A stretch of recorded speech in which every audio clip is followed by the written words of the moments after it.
Philadelphia lost a lot of players during the start of NFL free agency, but the reason behind their silence actually makes a ton of sense. Plus, a shocking quarterback trade that puts Tanner McKee in the driver's seat while giving the Eagles even more ammo. I think Howie might have something up his sleeve. I'm Thomas Mott. This is the Thomas Mott Show.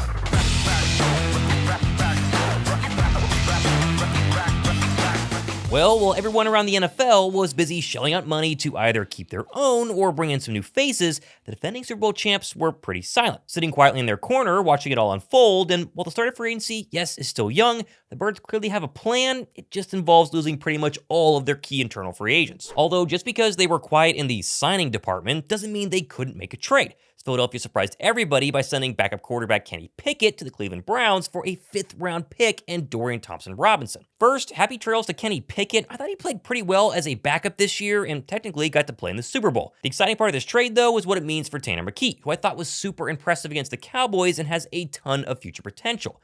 Plus, ditching Pickett saves $2 million against the cap and nets them now 4 picks in the 5th round in next month's NFL draft. I also like Dorian Thompson-Robinson coming out of the draft, and the Eagles reportedly did too. A quarterback more in the mold of Jalen Hurts, who can be a solid third stringer, is never a bad thing to have in the NFL. Especially for the wink-wink quarterback factory. And so to help cheer you up, I'm giving away this signed Zach Bond Super Bowl helmet once I hit 90,000 subscribers. We're less than 2K away, so drop a like on this video and comment down below to make sure you guys are entered. Now, the first big Birds casualty was the expected departure of defensive tackle Milton Williams, who was first thought to be signing with the Patriots before doing a 180 and inking a 4-year contract with the New England Patriots, in a deal that nets him $26 million a year, making Milton Williams the 3rd highest paid defensive tackle in the entire NFL. And obviously, first off, congratulations, Milton Williams deserves that money, but $26 million a year, the 3rd highest paid DT in the entire league, the Birds were never going to be in on that, and so rest assured, Philadelphia feels very comfortable in letting Milton Williams walk. I'm looking for Moro Ojomo to be the Birds' replacement answer here. Like, Ojomo had a very impressive 2024 and an even better playoff run. I think he can easily fill the Milton Williams role heading into 2025. Plus, it's not all bad news, as the Birds now net a 2026 3rd-round compensatory pick for losing Williams, so they save $26 million a year and get a draft pick in return. Now, the next big loss was, yet again, another expected one, as Jonathan Gannon's Cardinals swooped up Super Bowl hero Josh Sweat on another 4-year massive mega deal worth over $19.1 million a year. And honestly, at this price, again, I'm totally fine with Sweat leaving. Like, he was amazing in the Super Bowl, but throughout his 7 seasons in Philadelphia, he's only had double-digit sacks, wait for it, once, and has had various injuries throughout his entire career. Plus, the Birds are now projected to receive a 4th-round compensatory pick, similar to the Milton Williams 3rd-rounder, adding even more draft picks to the 2026 war chest. And I'm also all in on Jalix Hunt being the replacement here for Josh Sweat, as not only is he much cheaper being on a rookie contract, but I think his ceiling is a lot higher than Josh Sweat's ever was. I will say, though, the big loss of the day, at least for me, came in the secondary, as the Minnesota Vikings snatched cornerback Isaiah Rodgers via a 2-year, $15 million deal worth $8 million in guaranteed money. And this one was probably the most surprising one for me overall in free agency, because it wasn't like Isaiah Rodgers got a massive bag.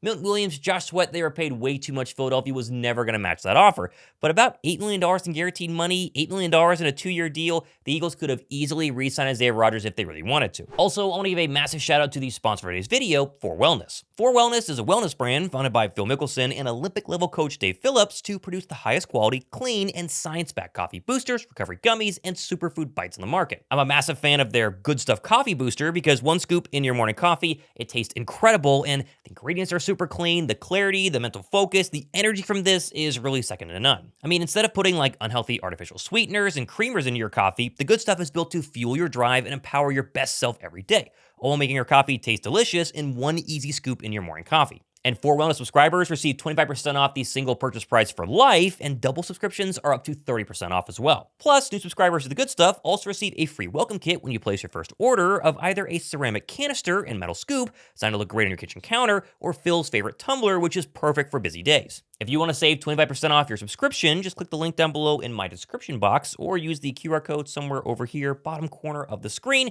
Scan that, and if you want free shipping, use my promo code ThomasMott at checkout as well. Check out 4Wellness, try their coffee booster, you are absolutely going to love it. Now, the strangest story of the day was the first report that Darius had signed with the Pittsburgh Steelers. until Mike Florio then confirmed that there was, quote, no deal yet for Slay in Pittsburgh, as he technically remains under contract with the Eagles, but has permission to speak to teams about a trade. Which is super odd because if the Eagles were to trade Darius Slay today, they would eat $22 million in dead cap money. That's why he was originally, I thought, designated as a post-June 1st cut. So, not sure what's going on with Darius Slay. I think he is going to become a Steeler when it's all said and done, maybe by the time you watch this, but it was really odd earlier on Monday. As of filming this video, obviously things can change. Philadelphia's clear plan right now, at least opposite of Quinyon Mitchell, is Kelee Ringo, who is still 22 years old, was a third-round draft pick, and the Eagles are very, very high on.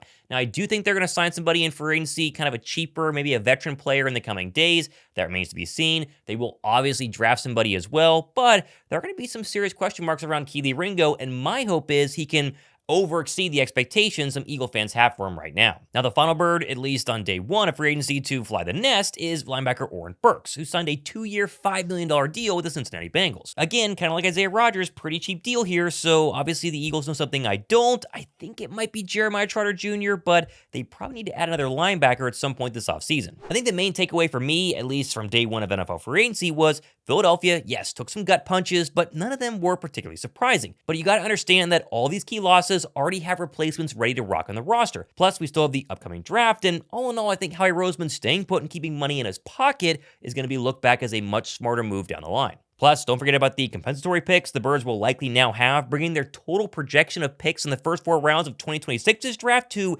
8, including 3 third-round draft picks and 3 fourths. You know how he's going to go crazy with that draft next April. Also, everyone seemed to forgot the excitement around the Birds' actual big free agent signing, which was a few days ago in linebacker Zach Bond.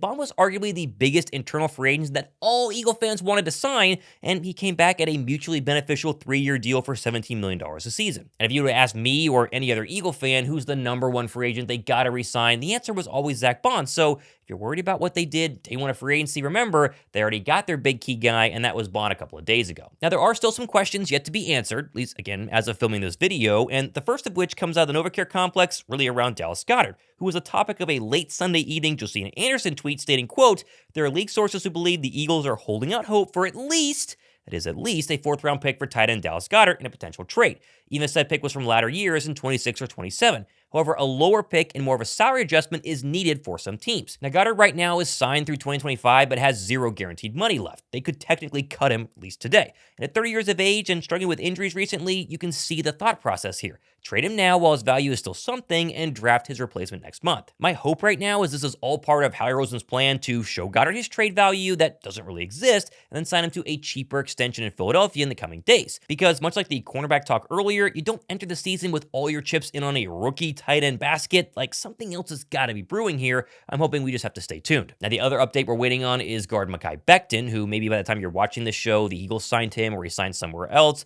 The guard market, it's been a little up and down. There's a big guard signing and then kind of a mediocre guard signing overall.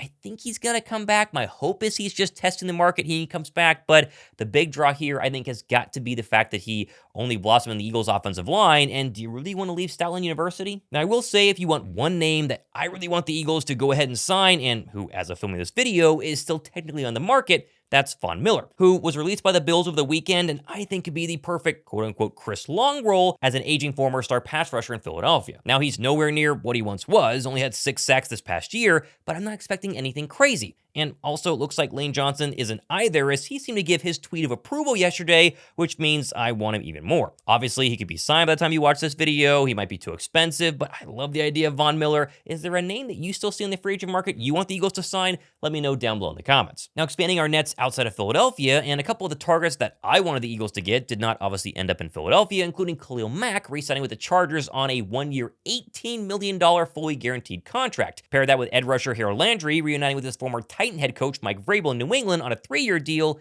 and yeah, the edge rusher market was pretty overvalued. The big disappointment of the entire weekend for me was Myles Garrett telling everybody before the Super Bowl that winning and playing in meaningful games was the most important thing moving forward, hence why he demanded a trade, only to just stay with the Browns at a jaw-dropping $40 million a year. Which I've always said, you can't blame a guy for taking a bag, but come on, Myles, you can't tell us you want to win and then re-sign with the Cleveland Browns. Now, I know the Eagles trading for Garrett was always a long shot, but there were so many reports from Jeremy Fowler and Diana Rossini, and it it did technically get my hopes up. I guess at least he isn't a Commander, but I really hope he enjoys sitting on that mountain of cash every January because we know the Browns are not winning playoff games anytime soon. Now, staying with the Commanders, they've avoided any sort of massive edge rushers and instead gave former Jets defensive tackle Javon Kinlaw a whopping 3-year, $30 million guaranteed deal, which is a lot of money for a defensive tackle with 9.5 sacks in 5 total seasons. Although I do like their trade for left tackle Laramie Tunsil that dropped late Monday afternoon. Coming from the Texans, they did give up a lot of draft capital to get him,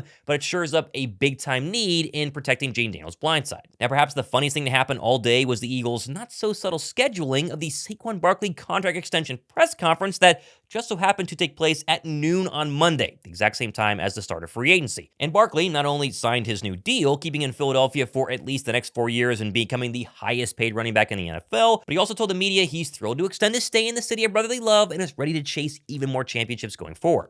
Yeah, I think it was just mutual. The love I have for his organization, and wanting to be here for a very long time, and the same thing that they feel for me. Obviously, it shows. So I'm just thankful for obviously the extension, but being part of his organization from top to bottom. They do it the right way.